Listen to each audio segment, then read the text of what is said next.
Salutations readers, welcome back to my channel. My name is Nkechi, and this is the Get to Know My Taste tag. This tag was created by Sam from Thoughts on Tones and Maya Inez from My Name is Maya Inez. And I figured, let me just hop on with this tag, this new original tag from them, because it seems really nice to like a kind of like a starting point for anyone who's maybe new to my channel or wants to get to know me generally as far as like my bookish taste. I think this tag is a great entry point to get to know me for that. So I will link Sam and Marinez's original videos down below, and I'll also tag them as well.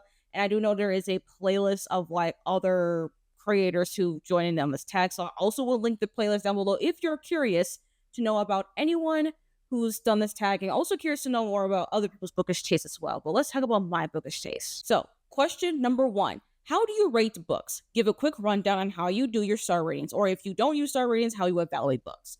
For me, it's more just on like vibes, honestly. I just think like, oh, this feels like a 4 or a 3 or 2, 1, 5 or whatever. But I do like to use the compile system as well to kind of get a little bit more, I guess, somewhat exact as well. If you're not familiar, the compile system was created by G from Book Roast here on YouTube, where you pretty much assess books on character, atmosphere, writing, plot, intrigue, logic, and enjoyment. And you just rate each of those categories out of 10. And then it's out of 70. So just, you make your fraction, get your decimal point, and the decimal point will correspond to like a star rating and range. Look at the range and stuff as far as star ratings to get into like quarter stars, because I like to use Storygraph, where it allows me to use quarter stars as well. So I get to be very, very specific because yes, there is indeed a difference between something that's 0.25, 0.5, 0.75, and a whole number. Okay. The range is there for me. I like to be very specific, and it really is though in personal feelings, even though there is surely a numerical logic system. I just like to go by personal vibes sometimes. If like, maybe on compile it seems like it could be a 3.5, but I'm like, but it don't feel like a 3.5 though. So like I either will go up to 3.75 or I go down to like 3.25. That's just how my brain works with the ratings. Question 2. How do you approach reviewing books? What's your review style? Are you analytical, emotional, casual, or structured? I don't really feel like I'm the most analytical book reviewer. I will say that much. I'm definitely a little bit more casual, but I do like to be a little bit structured. So sometimes I would think about like, what the synopsis is, general spoilery-free thoughts, maybe what my thoughts on the plot, characters, writing style, themes, world building if that's applicable, and all these other things, and then like my final thoughts. I like to go in a somewhat of a structured way as far as my reviews, but I'm really casual. I don't think I'm the super analytical or anything. And I do also like to be emotional too, especially if the book itself is an emotional read. I have to be emotional as well. Like if the book is emotional, I better be emotional. You know what I mean? Definitely all of the above except for really analytical. I try to be sometimes depending on the book, if my brain got the energy to be a little bit more analytical, but for the most part, not as analytical as I would like to. Question number 3. What's the book that made you a reader? Whether it's your first favorite or the one that got you hooked, what book started it all? I mean, there's plenty of books that that helped me start reading at like a young age. But as far as a book that like really spoke to me at a young age, I really will have to say Things Fall Apart by Chuna Achebe. I actually read this for required reading actually in high school. And it was actually the first time I ever read or even been introduced to reading a book written by a Nigerian author. And this is actually a classic. It's a modern classic, but it is a classic as well. I've never heard of this author before until like sophomore year of high school. And it just changed the way I saw like what books could be and the kind of stories that I could actually find that like featured characters like me. So I have to say this truly just like changed my life, really. So yeah, I haven't reread it though. I really do want to reread it this year to see if it still like holds up for me personally. But at the time, this was like the book for me. So I'm really glad that this book made me go like, okay, I can actually find books featuring people like me in literature. You know what I mean? And also written by people like me. Question 4. Do you have a genre niche? Are there certain genres you gravitate toward? Or do you read widely across genres? When I really started reading more for myself, I started off as being strictly more into like fantasy, because that's just the kind of books that really work for me. But now I've definitely branched out a little bit more than just reading fantasy, because after a while it does get a little bit boring and a little bit repetitive sometimes. So now I've expanded more into just speculative fiction generally. So fantasy still predominantly, but I do like to branch into sci-fi and horror. But now I've also been branching more into other genres outside of speculative fiction. It'd be nice if they have speculative twist to it, but now I'm getting more into reading like mysteries and romance and even literary fiction, even general nonfiction as well, which is also interesting to me. I don't really read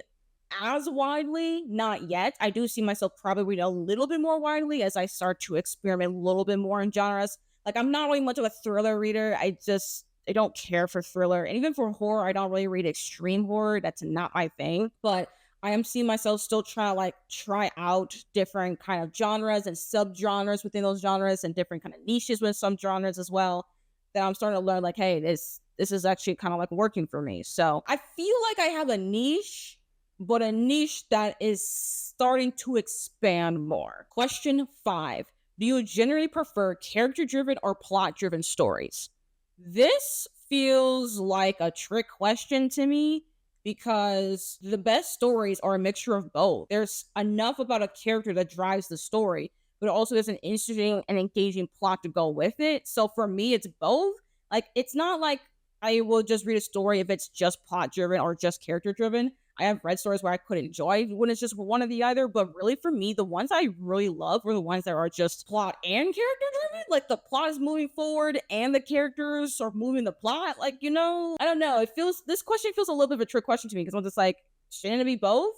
But I understand for some people, they prefer more about characters than plot or plot over characters. For me, I need both. Okay. I need the balance of both. Otherwise, I'm going to get bored. I'm either going to get bored about the characters or I'm going to get bored about the plot and I'm going to end up DNFing. All right, question number 6. What's a book you love so much that you don't care if others don't like it? What's that one book you love enough for everyone? I do have a couple books for this one.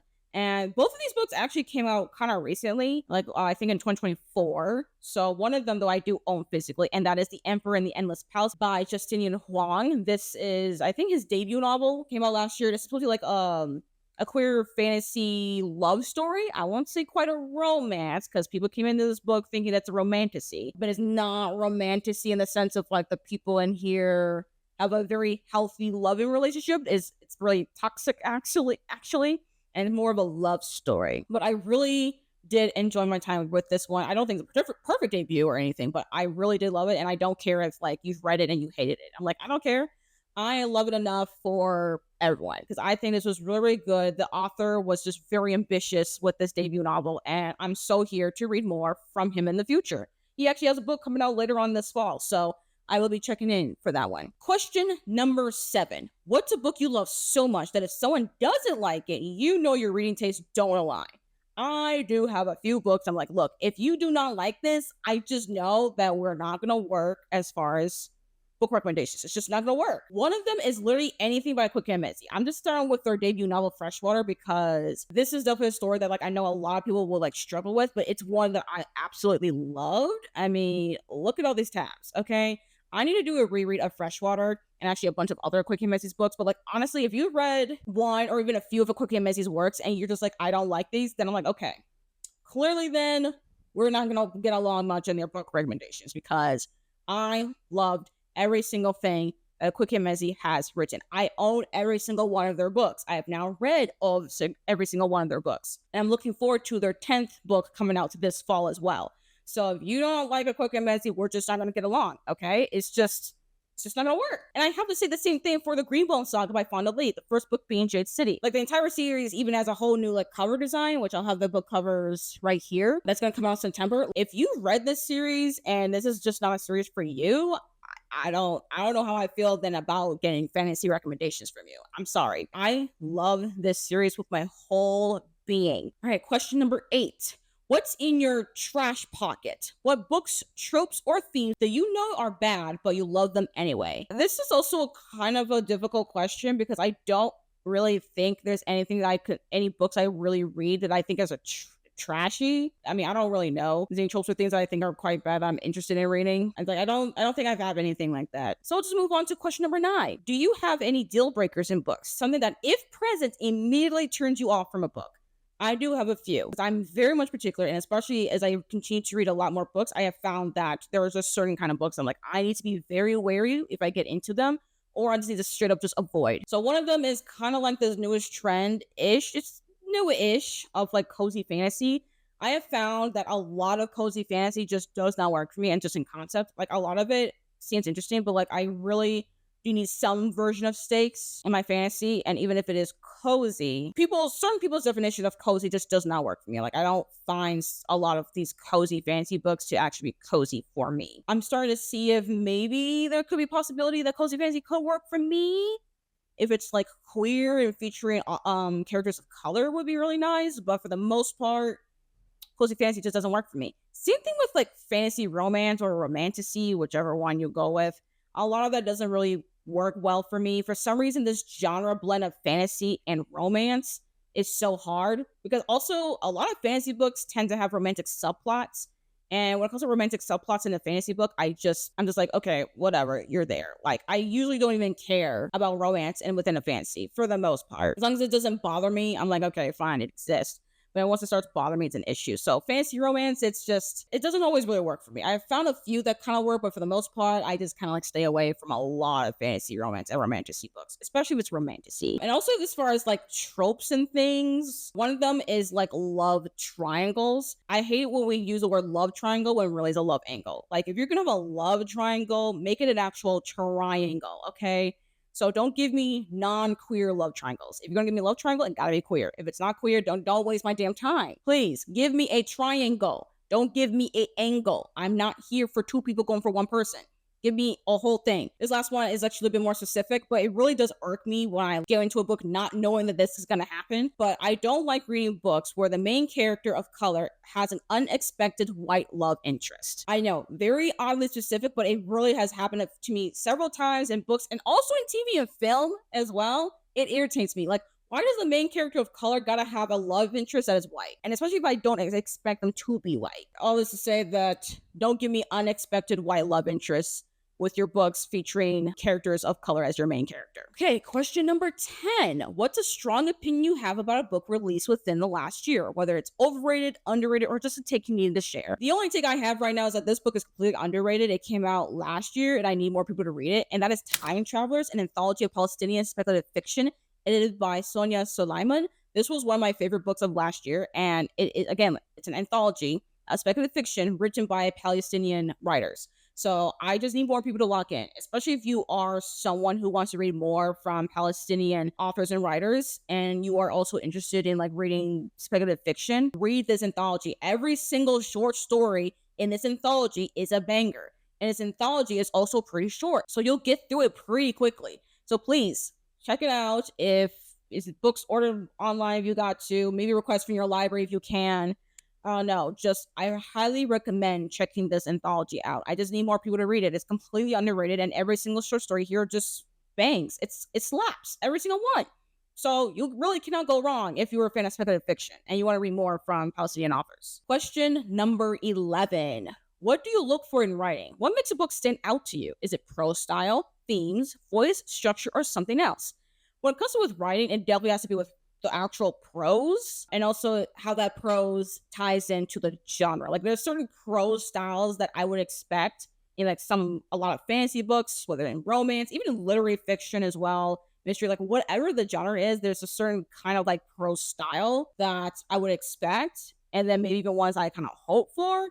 But then if it ends up being something else, it gets really, I tend to disengage in the story. But especially in speculative fiction, I really do look for into thematic work as well. Like what's the message behind what we're saying? Like in your fantasy or sci-fi world, even in the horror too, like I need it to mean something. I also want to be there just to look pretty. I also am very curious about structure, like actual plot structure. That's why books like Rakes Fall and The Spirit Cuts Through Water and even The Emperor and the Endless Palace, like those kind of books, I really like on how it really plays with like structure. More so with like Rakes Fall and Spear Cuts Through Water, but I also like on how The Emperor and the Endless Palace also plays around regarding like what you would think of romance. Even with fantasy as well, it's very, very fascinating. I just really like when writing likes to take us in a different direction than what you would have thought, especially if you're familiar with certain genre conventions. I know people really don't like that when regarding romance, but I find it interesting. And also I do like me some humor, not a lot of humor. I have found that I'm very, very picky regarding humor. Like if you have humor in your writing, it's gotta work. And humor is so subjective as far as it actually landing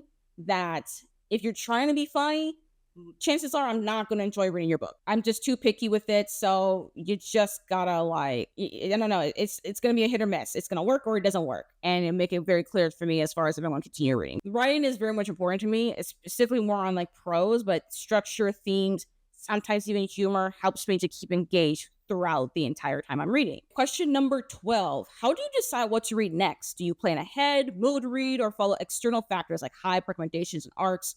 I'm a mood reader through and through. I do have a lot of books on my physical TBR I need to get through, and also I have books I place on hold through my library, and also I do get recommendations through bookish mutuals here on YouTube or even on Instagram as far as like what I could read or where I should like keep an eye out or place a hold on. But also I do request arcs via NetGalley or directly to the publisher as far as like any anticipated releases as well. So that also helps. But for the most part, I really just go by three things. Do I own the book? Can I get it from my library? Or is it an arc that I got? That's really how I go about what I'm reading next. Even now, I'm just like, okay, well, sometimes I just start reading one book that's I own physically, or I even start another book from my library, or I start another book that's an arc. Sometimes I just do all of that at the same time, and I do even multiple of those categories at the same time.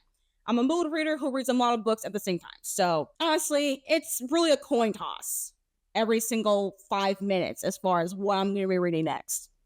I know it's just really weird for me. I don't know why I'm like this, but it is what it is. Question 13. Where do you get inspiration for your BookTube content? What sparks your video ideas? Other creators, trends, personal reading experiences? Honestly, as far as my content, it really is a mixture of what I'm reading. I like to make content as far as what I'm currently reading and what I'm interested in reading for really, really soon. But also I do like to see other BookTube videos as well. Like for example, like this book tag, for example, I was seeing some creators do this book tag and I was like, okay, let me make a video.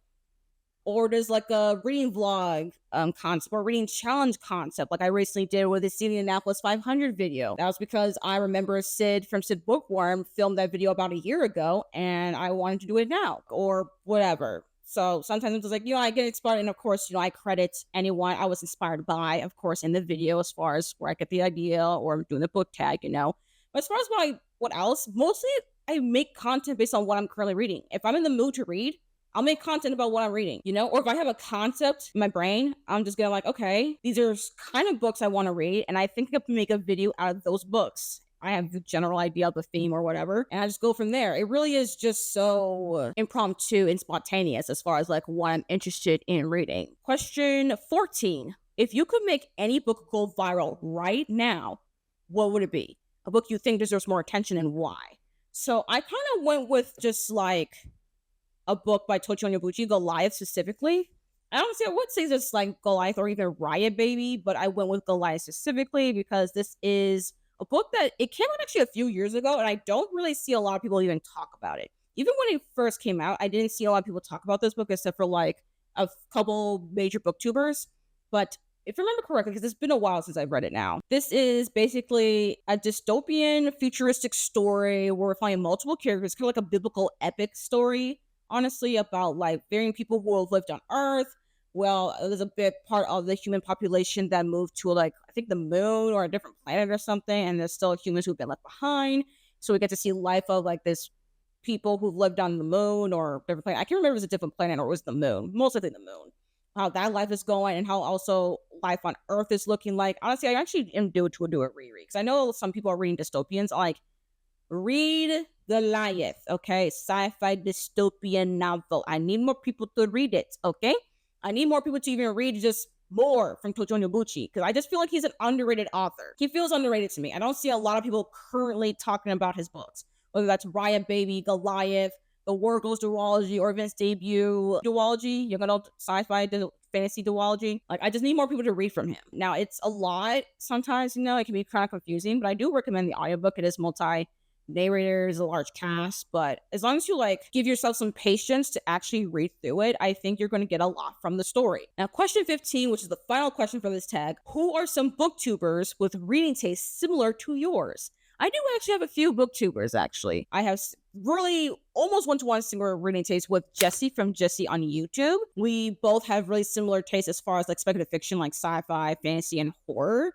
even sometimes with romance as well. And also I really get a lot of the book recommendations for literary fiction that they're interested in, especially since I actually found out about Okweke Emezi because of them. And now I'm a big fan of Okweke Emezi's works now. So Jesse and I, we have very similar reading tastes. Pretty similar as well with Audrey from Perpetual Pages. Our tastes tend to overlap as well with sci-fi, fantasy, horror, sometimes romance. I haven't been reading much romance, so I mean, I've reading some romance, but I haven't read a lot of the romance that they have read. But a lot of the romance that they have read, I'm actually quite interested in. I definitely get a lot of recommendations from them. Same thing with Dana from Dana's Lit List. I know she's not much on BookTube, but she does have a little bit of content on BookTube, so I'm counting her, even though she's more active on Bookstagram. But she and I also have very much aligned in book taste and sci-fi, fantasy, and horror, especially in our young adult horror for sure. There's also just a lot of young adult books we tend to overlap, but also a little bit of romance. But yeah, those are the booktubers that I have pretty similar reading taste with. And that's the end of this Get to Know My Taste tag. So thank you all for watching this tag video. If you like it. Comment down below on maybe your responses to any of these questions. If you want to do this tag yourself, you can do it as well. I highly recommend. Also, again, check out the playlist for other people who have done this tag as well if you're curious as to anyone else you might have similar bookish taste with. And if you're new here, you like my vibe, and you have pretty similar bookish tastes as me, I recommend subscribing if you have not already. And if you made this far into the video, you're not sure what to say, but you want to leave me an emoji to let me know you're here, leave me a green heart emoji, because the green bow I just love with my whole heart. And also, I'm wearing a very green jacket right now. But anyways, thank you again for watching this video. Thanks to Sam and Marinez for creating this tag, and I hope to see you on my next one. Bye!